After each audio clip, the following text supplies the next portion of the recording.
everybody? We are back. My next guest tonight is a contributing editor for This American Life on NPR, and her latest book is a very funny collection of autobiographical essays called Take the Cannoli. Please welcome Sarah Vowell.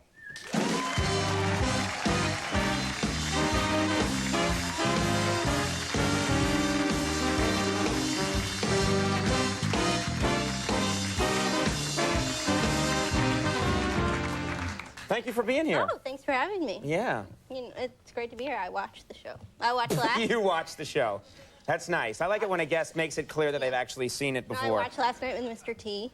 Oh, Mr. T was on last night. He inspired you to dance on the table. Yeah, I got really worked up. Mr. T was here, and I jumped on this table and did a dance for Mr. T. Maybe I'll warn you, I don't see me inspiring that in you. Oh, don't be silly. We'll work up to that. Massages, I'm a low-key kind of guest. You're not going to give him a massage, too, huh? All right.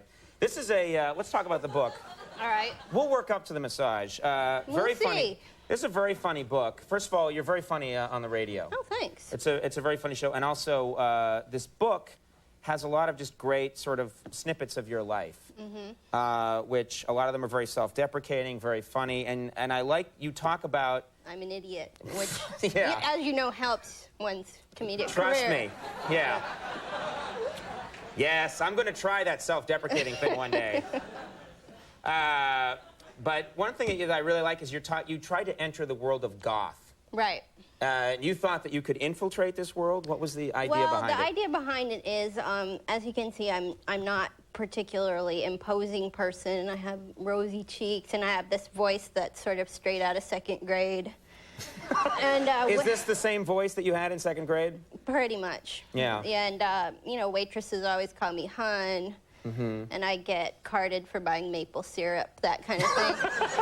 So after a while, and you know, Really? telemarketers ask me if my mother is home. Right, So right. you just want some respect after a while, and I decided I needed to look more menacing. Right. So I heard about these goths in San Francisco who give goth makeovers to civilians. And I looked into that, and indeed they did, and indeed I did, yeah. So you went and tell this, first of all, you went there and they changed your name, is that right? That's one of the things they want to do? Well, you have to have a goth name, and my name is Sarah, which, you know, isn't so goth. Right. And so they said, you know, pick something scary like Raven or Rat or something. Rat? Yeah. Would Conan be considered goth or not really? No. Okay. I don't think so. All right. And so, yeah, they would have had their work cut out with you, I'm thinking. But, I'd be like, hiya, fellas, make me goth. Come on, let's go. I'm all set.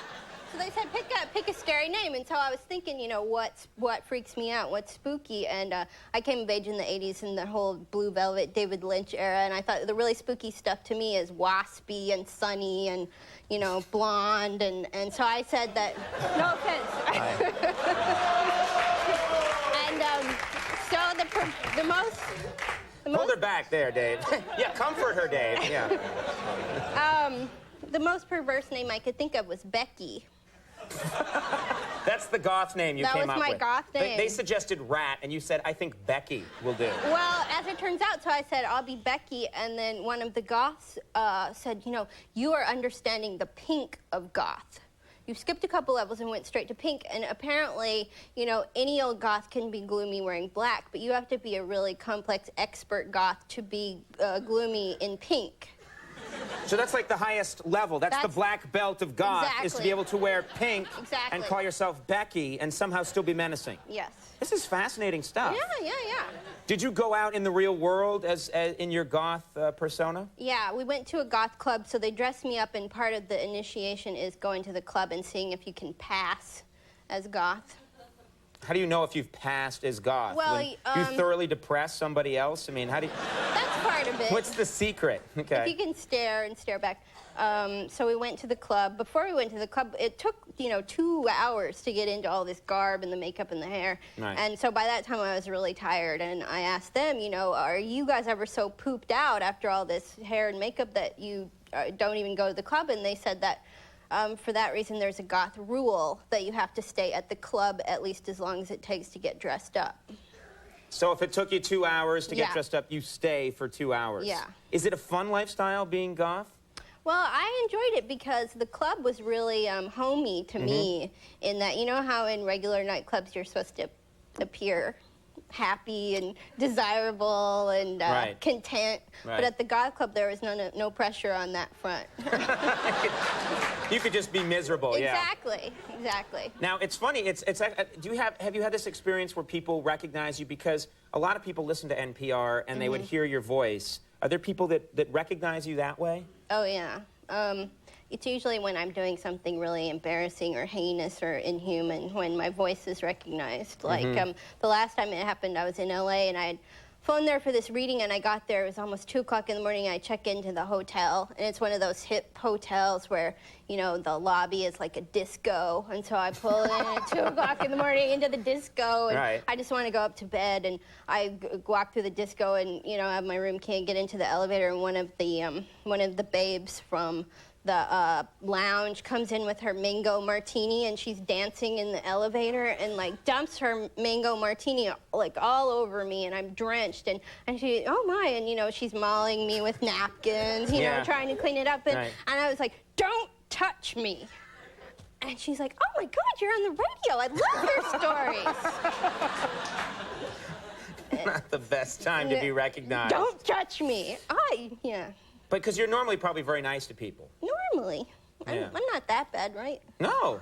I find you very pleasurable. This is fun. It was a good time. You're a nice person to talk to. Thank you. Yeah, you should. There's so much stuff in this book that you should come back sometime. We'll talk more about the other stuff. All right. Would you like to do that? More in the, like, dead Indian stories next time. It's a book for the kids, yeah. Take the Cannoli is in stores now. Sarah, thank you so much for coming. Thank you, Conan. Sarah Vowell. We'll take a break. We'll be right back.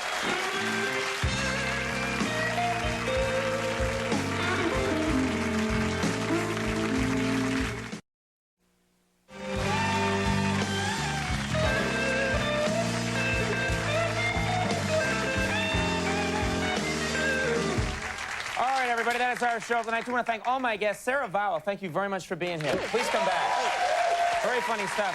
Our thanks to Kylie Batch for being here. Good to have you, Kylie. And of course, our eternal thanks to very funny guy, Dave Chappelle. Dave. Of course, Max Weinberg and the Max Weinberg 7. Stay tuned for later, everybody. We'll see you tomorrow. Bye-bye.